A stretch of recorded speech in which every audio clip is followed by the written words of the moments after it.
Have you ever wondered if your children have quietly taken over your life as you age? As we step into our 60s, 70s, and even our 80s, the lines between love, duty, and silent resentment can get blurry, especially when it comes to our children.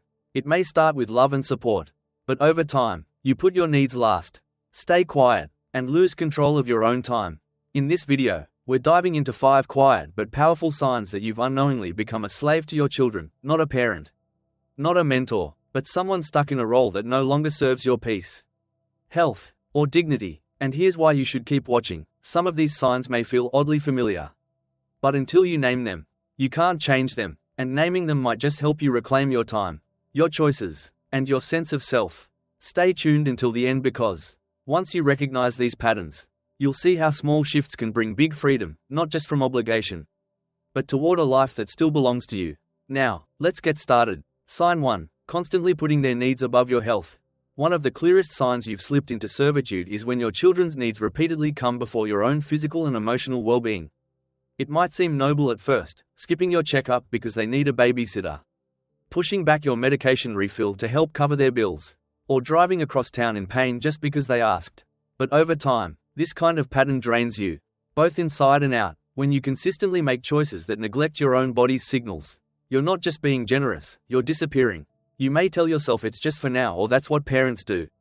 But when just for now becomes months or years, the cost becomes undeniable. Psychologically, this kind of behavior can stem from deeply rooted identity roles. Many older parents have built their sense of value around being needed. But there's a difference between being needed and being used. One brings fulfillment, the other erodes you day by day. And here's what makes it so tricky. Your children may not even realize it's happening. If you never say no, they assume you're always available. If you never show discomfort, they assume you're always fine. The cycle continues, not because they're cruel, but because you've trained them, unconsciously, to believe that your limits are endless. Take Mary, a 74-year-old grandmother from Ohio. She started babysitting her daughter's 3 children 5 days a week after retiring. It was supposed to be temporary, but 5 years later, she was still spending 40 hours a week caring for the kids, missing her own book club, doctor visits, and even a long-awaited trip with friends. She loved her grandkids dearly, but eventually, she admitted she didn't recognize her own life anymore. If this sounds familiar, it's time to ask yourself a hard but loving question. Are you helping out of choice or out of fear of what might happen if you stopped? That distinction can tell you everything you need to know about where you stand. When your health and peace are constantly sacrificed for someone else's comfort, you're not parenting, you're surrendering. And you deserve better. Sign 2. Feeling guilty for saying no. The second sign is subtle but powerful. You feel guilty every time you say no, even when your reasons are perfectly valid. Guilt is a normal emotion, but when it becomes your default reaction to setting healthy boundaries, that's not love, it's emotional conditioning. Over the years, many parents fall into the habit of equating no with failure. They believe that if they don't show up every single time, they're somehow letting their child down. But that's not true. That's not love, that's guilt wearing a disguise. Here's the psychological root. When you've spent decades prioritizing your children's happiness, it can feel wrong, almost selfish, to prioritize your own. But growing older doesn't mean you owe them more. It means you've earned the right to reclaim space for yourself. If your child reacts with disappointment or frustration when you say, "Not today," or "I need to rest," ask yourself, are they responding to the boundary itself or the fact that you've never set one before? There's a saying among therapists, the first time you set a boundary with someone who's used to having none, they won't see it as healthy, they'll see it as betrayal. That's not your problem, that's their adjustment. For example, take Roger, a 79-year-old retired teacher from Florida. Every Sunday, he drove 2 hours each way to mow his son's lawn because, "My son works hard, and I want to help." When his knees started bothering him, he hesitated to say anything. Eventually, when he did mention it, his son offered to hire a gardener but added, "I just thought you liked doing it." Roger realized he'd been suffering in silence, not because his son was demanding, but because he had never voiced his own limits. If you say yes out of guilt, not joy or willingness, that yes becomes a quiet form of resentment. And that resentment doesn't just sit still, it grows. Saying no when needed doesn't make you a bad parent. It makes you an honest one who respects themselves enough to choose wisely rather than be ruled by obligation. If you're still watching this video and finding these insights valuable, please comment number 2 below to let me know you're here. And if you haven't subscribed yet, I recommend you subscribe and turn on the bell so you don't miss any videos. Your support helps us continue creating good content to inform and inspire you. Now, let's move forward. Sign 3. Giving financial support you can't afford. The third sign is one that many older parents fall into without realizing how deep it goes. You continue giving financial support to your children, even when it stretches your own limits or puts your retirement at risk. Let's be clear, helping out once in a while isn't the issue. The problem begins when giving becomes a pattern you can't sustain, yet feel too obligated or too afraid to stop. Money is never just about money, especially within families. It carries deep emotional weight: love, duty, guilt, fear of abandonment. You might think, they're struggling. What kind of parent would I be if I didn't step in? But ask yourself this: what happens when your kindness compromises your own stability? When you're hesitating to turn the heater on in winter just to cover your daughter's rent or delaying medical care so your grandson can go to summer camp? Here's the hard truth: sacrificing your well-being for your adult child's comfort isn't noble, it's unsustainable. And often, it doesn't even serve them. It can create dependence, not resilience, entitlement, not appreciation, and it sets a precedent that says, my needs come second, always. Take Helen, 74, who quietly withdrew from her monthly walking club to save gas money. Why? Because she was sending $300 a month to her son who just needed help getting on his feet.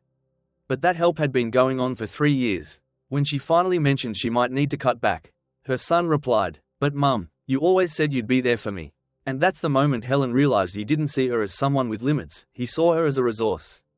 If giving causes stress, resentment, or fear, it's no longer giving, it's a transaction you feel forced into.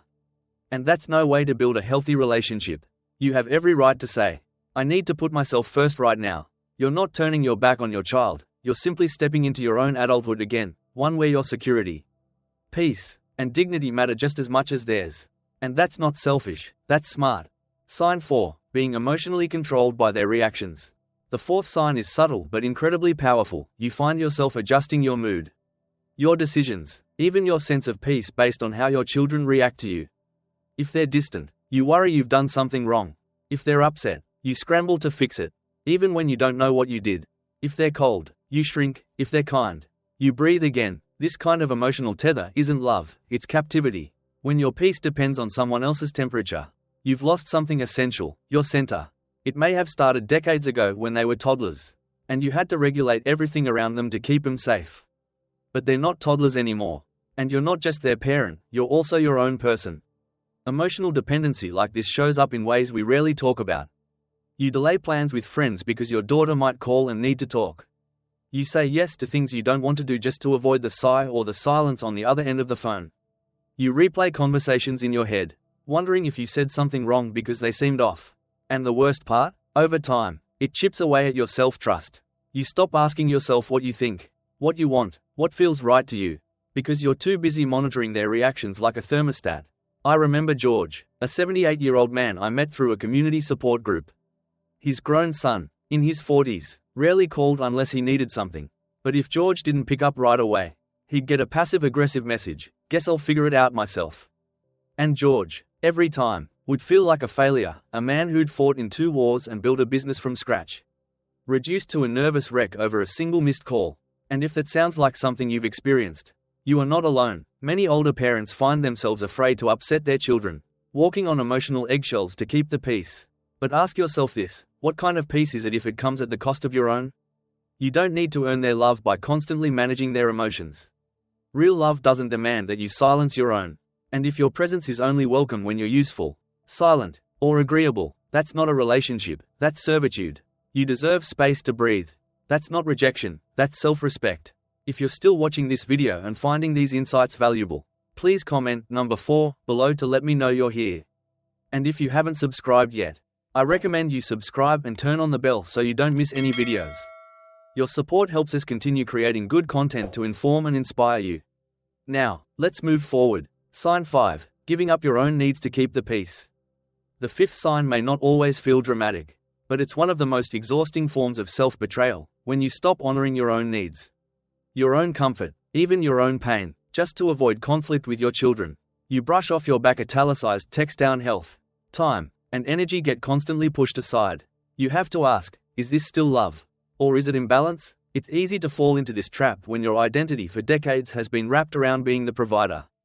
And even after retirement, even after your body starts slowing down, Your mind keeps saying, keep going, they need you, but the truth is, your needs matter, not just in theory, but practically. You have the right to rest without guilt. You have the right to say, not today, without explaining yourself. You have the right to prioritize your health and your peace, not as a reward, but as a baseline. I once spoke with a woman named Carol, 74 years old, who had recently collapsed from exhaustion. She was caring for her adult daughter's 2 young children 5 days a week while managing her own diabetes and arthritis. When I asked if she'd ever told her daughter she was tired, she said, "Oh, I couldn't do that. She might think I don't love them." But here's the thing, love doesn't mean self-erasure. And if someone only accepts your love when it comes at your expense, they're not receiving love, they're consuming you. The hardest part? The boundaries you never set in your 50s or 60s become the expectations you're held to in your 70s and beyond. And every time you ignore your body's cry for rest, every time you override your own needs to avoid disappointment, you're teaching yourself that your worth is measured by how much you endure. But you're not meant to live your final decades as a background character in someone else's story. You've earned the right to live for you, without apology, without proving anything. And that starts when you stop negotiating your worth with your children's approval. You are not here to be the cushion for everyone else's chaos. You're allowed to take up space. Final thoughts. Maybe some of what we've talked about today hit a little too close to home. Or maybe it just made you pause and think, wait, when did I start putting myself last? The truth is, many loving, well-meaning parents fall into this pattern without ever realizing it. Because it doesn't feel like slavery, it feels like duty, like love, like doing the right thing. But when that sense of responsibility starts to erode your health, your peace, your identity, that's when it's time to stop and ask, am I still living my life? Or am I surviving someone else's? If you recognized even one of these signs in your own life, I want you to know something, it's not too late. You can still redefine what respect looks like in your family. You can still build new boundaries that protect your energy. You can still take back your time, your voice, your worth, because love that costs you your freedom isn't love, it's imbalance. So be brave enough to speak up, be wise enough to rest, and be kind enough to yourself to start choosing you. Thank you for joining us today. We'd love to hear from you. Leave a comment below and share one thing you learned today and how you plan to use it in your life. Your thoughts are important to us, so don't hesitate to share them. Reading your comments gives us great motivation and encouragement. If you enjoyed this video and found it helpful, please like, subscribe, and share. Your support helps us continue creating good content to inform and inspire you. Thanks for watching, and we look forward to seeing you in the next video.